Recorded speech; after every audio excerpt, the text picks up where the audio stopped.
Hey guys, this is my Ducati Monster, and today what I did was I installed this Puig windscreen.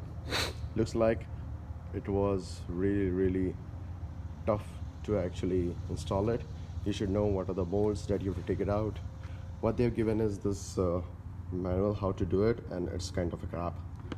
So what you have to do it, you have to take out the bolt from here, which comes original with it, and then they will give you extra bolt for it with this monster written windscreen handler.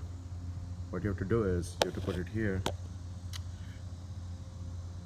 If you can see how it goes here, then on the inside, I don't know whether you can see it from here, there's two bolts, so those are actually tighten this up. A few tip: whenever you do it, try to put everything loose so that once everything gets together, it will be good. Let me know if you need any suggestion how to do this. But finally, after like an hour or so, I was able to do it. It could be my mistake. Somebody must be doing this in 15 minutes as per the manual, but I don't know. It took me for like an hour.